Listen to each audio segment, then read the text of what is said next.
Jammu airport పై దాడి చేసింది పాకిస్తాన్ సైన్యం. జమ్మూ రాష్ట్రంలో మొత్తం 7 చోట్ల భారీగా పేలుడు శబ్దాలు సంభవించాయి. పలు చోట్ల పాక్ ప్రయోగించిన డ్రోన్లను భారత డిఫెన్స్ సిస్టమ్ పేల్చివేసింది. జమ్మూ నగరం మొత్తం బ్లాకౌట్ చేశారు. 8 పాకిస్తాన్ మిసైల్స్ ను S-400 డిఫెన్స్ సిస్టమ్ తో భారత సైన్యం ధ్వంసం చేసింది. దీంతో ప్రజలంతా ఇళ్లలోనే ఉండాలని హెచ్చరించారు ఆర్మీ అధికారులు. సరిహద్దు ప్రాంతాల్లోని 50 కిలోమీటర్ల వరకు రాకపోకలు బంద్ చేశారు. జమ్మూలోని అన్ని జిల్లాల్లో కరెంటు నిలిపివేశారు అధికారులు.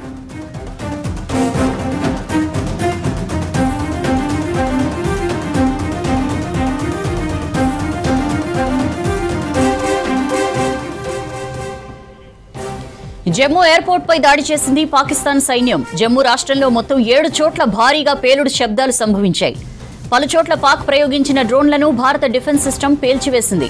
జమ్మూ నగరం మొత్తం బ్లాకౌట్ చేశారు.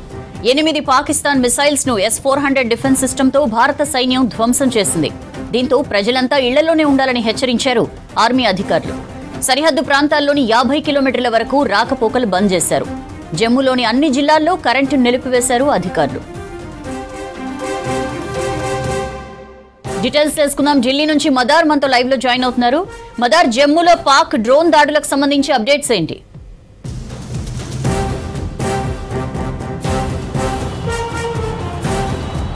సౌజన్య, పాకిస్తాన్ ఇప్పుడు తాజాగా జమ్మూను టార్గెట్ చేసింది. జమ్మూకు సంబంధించి మిసైల్స్ తోటి దాడికి ప్రయత్నం చేస్తూ ఉంది. ఇప్పటికే 8 మిసైల్స్ని కూడా S-400 సుదర్శన్ చక్ర డిఫెన్స్ సిస్టమ్ వాటిని నేలమట్టం చేసింది. ఇక జమ్మూ కాశ్మీర్కి సంబంధించి పూర్తి స్థాయిలో మొదటి నుండి కూడా సాఫ్ట్ టార్గెట్ జమ్మూ కాశ్మీర్ అయింది. పేల్గా ఉగ్రదాడి తర్వాత నుంచి కూడా పాకిస్తాన్కు సంబంధించిన రేంజర్స్ మొత్తంగా సీజ్-ఫైర్ వైలేషన్కి పాల్పడుతూ వచ్చారు. నిన్న మొన్నటి వరకు స్మాల్ ఆర్మ్డ్ వెపన్స్ తోటి దాడికి పాల్పడ్డారు. ఇక నిన్నటి నుండి కొంత వేగాన్ని కూడా పెంచారు, వెపన్స్ కూడా మార్చారు. ఇటు మోటార్ షెల్స్ని కావచ్చు, అలాగే ఆర్డినరీ షెల్స్ని వాడడం కావచ్చు, ఇవన్నీ కూడా వాడుతూ వచ్చారు. ఇక తాజాగా ఈరోజు సాయంత్రం భారత ఎప్పుడైతే 25 పట్టణాల్లో సుమారు 50కి పైగా డ్రోన్లతోటి పాకిస్తాన్ పైన దాడి చేసిందో అప్పటి నుంచి కూడా భారత్కు సంబంధించి ప్రతి దాడిగా చేయాలనేటువంటి దాంతో ప్రస్తుతం జమ్మూను టార్గెట్ చేసినట్టుగా భావిస్తూ ఉన్నారు. జమ్మూ ఎయిర్ స్ట్రిప్స్ సంబంధించి విమానాశ్రయానికి సంబంధించి దానిపైన కూడా డ్రోన్లతోటి దాడికైతే పాల్పడ్డారు. అయితే ఏ మేరకు నష్టం వాటిల్లింది అనే దానిపైన స్పష్టత అనేది కూడా రావాల్సి ఉంది. పూర్తిగా కంప్లీట్గా జమ్మూ కాశ్మీర్ బ్లాక్అవుట్ స్టేజ్లో ఉంది. పూర్తిగా విద్యుత్కు సంబంధించిన సరఫరాను నిలిపివేశారు. డ్రోన్లకు సంబంధించినటువంటి దాడులు, మిసైళ్లకు సంబంధించిన దాడులు అనేది కూడా జరిగేటువంటి అవకాశం ఉన్న నేపథ్యంలో ముందస్తు జాగ్రత్తగా కొన్ని జాగ్రత్త చర్యలు అనేది కూడా తీసుకున్నారు. ఎప్పుడైతే డ్రోన్లతోటి జమ్మూ కాశ్మీర్ వైపు దాడి అనేది కూడా ప్రారంభించారో అప్పుడే ఈ కరెంటు సంబంధించినటువంటి సరఫరాను నిలిపివేయడంతో పాటు అంతకుముందు నుంచి కూడా వెల్ ప్రిపేర్డ్గా ఉన్నారు. పాకిస్తాన్ నుంచి ఎట్లాంటి ప్రతి దాడి ఉన్నా దానికి కౌంటర్గా దాడులు చేసేందుకు కానీ దానికి వాటిని తిప్పికొట్టేందుకు కానీ పూర్తి స్థాయిలో సన్నద్ధమైంది. ఇప్పటికే వాటికి సంబంధించినటువంటి భద్రతా బలగాలకు సంబంధించిన మోహరింపు అనేది కూడా పూర్తి స్థాయిలో చేపట్టింది. వాటికి సంబంధించి ప్రస్తుతానికి భద్రతా బలగాలను అయితే భారీగా మోహరిస్తున్నారు. ఎందుకంటే ఫస్ట్ టార్గెట్ జమ్మూ కాశ్మీర్ పైనే పాకిస్తాన్ టార్గెట్ చేస్తుంది. వాటికి సంబంధించి ప్రస్తుతానికి జమ్మూ పైన ఇప్పుడు దాడి జరుగుతూ ఉంది. దాంట్లో ఏ మేరకు నష్టం జరిగింది దానిపైన క్లారిటీ రావాలి. వాటిని తిప్పికొట్టడం పైనే, పాకిస్తాన్కు సంబంధించిన దాడిని తిప్పికొట్టడం పైనే పూర్తి స్థాయిలో భారత్ ఫోకస్ చేసింది. ఇప్పటికే ఎయిర్ డిఫెన్స్ సిస్టమ్ను అలాగే ఆకాశ్ సిస్టమ్ను కూడా పూర్తి స్థాయిలో యాక్టివేట్ అనేది కూడా చేశారు. విదేశాలకు సంబంధించినటువంటి ఏదైనా ఫ్లయింగ్ ఆబ్జెక్ట్స్ కనుక మన దేశం వైపు కనుక వచ్చినట్లయితే ఈ 2 సిస్టమ్స్ కూడా వాటిని గాల్లోనే వాటిని బ్లాస్ట్ చేస్తాయి. వాటికి సంబంధించి దేశం మీద దాడి జరిగేటువంటి అవకాశం లేకుండా ముందుగానే పసిగట్టేటువంటి అవకాశం ఉంటుంది. రాడార్ సిస్టమ్ కూడా ఉంది. పాకిస్తాన్ నుంచి వైపు కానీ లేకపోతే ఇతర దేశాల నుంచి, అంటే మనం బ్లాక్ చేసినటువంటి ప్రాంతం నుంచి ఏదైనా ఆబ్జెక్ట్స్ కనుక, ఫ్లయింగ్ ఆబ్జెక్ట్స్ కనుక వచ్చినట్లయితే వాటిని అడ్డుకోవడం కానీ వాటిని గాల్లో పేల్చివేయడం లాంటి మిసైల్స్తో దాడి అనేది కూడా చేసేటువంటి వ్యవస్థ మన దగ్గర ఉంది. అయితే పాకిస్తాన్కి సంబంధించి ఆ వ్యవస్థ సరిగా పనిచేయలేదు. దాంతో భారత్ ఈజీగా పాకిస్తాన్ మీద దాడి అనేది కూడా చేయగలిగింది. లాస్ట్ టైం పఠాన్కోట్ ఉగ్రదాడి తర్వాత జరిగినటువంటి సర్జికల్ స్ట్రైక్స్ కావచ్చు, పుల్వామా అటాక్ తర్వాత జరిగినటువంటి సర్జికల్ స్ట్రైక్ కావచ్చు, లేకపోతే నిన్న జరిగినటువంటి ఆపరేషన్ సింధూర్ కూడా అట్లే జరిగింది.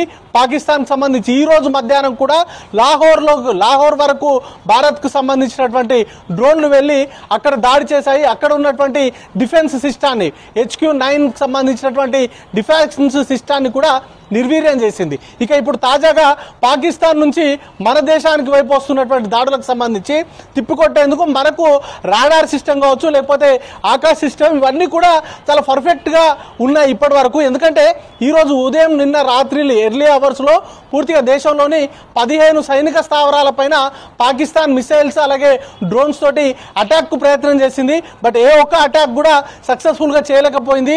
వాటన్నిటినీ కూడా భారత్కు సంబంధించినటువంటి డిఫెన్స్ సిస్టమ్ కావచ్చు, అలాగే రాడార్ సిస్టమ్ అంతా కూడా పసిగట్టడం, వాటిని గాల్లోనే పేల్చినటువంటి సిచ్యువేషన్స్ కూడా మనం ఉదయం చూసాం. ఇప్పుడు కూడా జమ్మూ కాశ్మీర్ని టార్గెట్గా చేసుకొని పాకిస్తాన్ చేస్తున్నటువంటి మిసైల్ దాడిని అలాగే డ్రోన్లతో చేస్తున్నటువంటి దాడులను కూడా అడ్డుకుంటుంది. సుమారు 8 మిసైల్స్ను కూడా S-400 ఇప్పటికే నేలమట్టం చేసిందనేటువంటి సమాచారం కూడా అంతా ఉంది. మొత్తంగా ఒక హై అలర్ట్నెస్ అయితే జమ్మూ కాశ్మీర్ వ్యాప్తంగా ఉంది.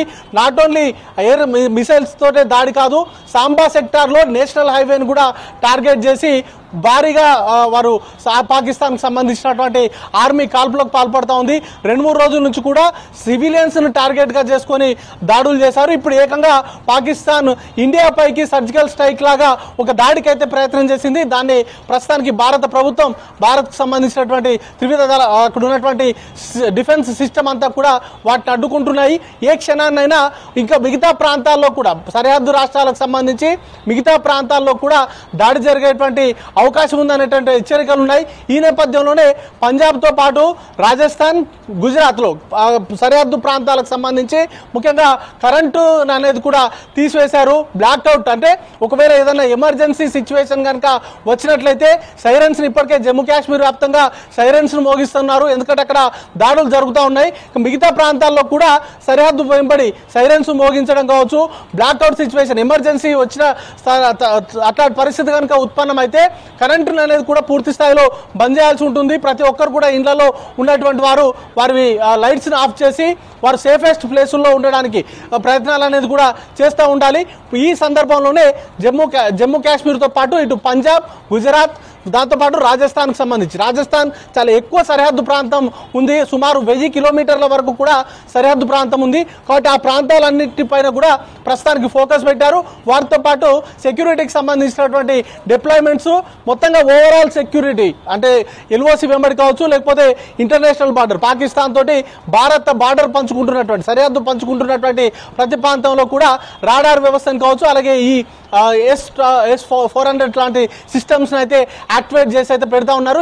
ఎప్పటికప్పుడు పరిస్థితిని సమీక్షిస్తూ ఉంది. త్రివిధ దళాలు కూడా పూర్తి స్థాయిలో సన్నద్ధంగా ఉన్నాయి. వాటికి సంబంధించినటువంటి ఆపరేషనల్ ఫ్రీడమ్ కూడా భారత ప్రభుత్వం నుంచి ఉంది. దాంతోపాటు అక్కడ ఉన్నటువంటి పరిస్థితులపైన ఎప్పటికప్పుడు PM స్థాయిలో మానిటరింగ్ అనేది కూడా జరుగుతూ ఉంది. డిఫెన్స్ మినిస్టర్ వీళ్ళందరూ కూడా అధికారులతో చర్చలు జరుపుతూ ఉన్నారు. పాకిస్తాన్ నుంచి వచ్చేటువంటి దాడిని సమర్థవంతంగా తిప్పికొట్టేందుకు అవలంబించాల్సినటువంటి వ్యూహాలు కావచ్చు, వాటన్నింటిపైన కూడా ప్రస్తుతం భారత ప్రభుత్వం వర్కౌట్ చేస్తూ ఉంది. సౌజన్య.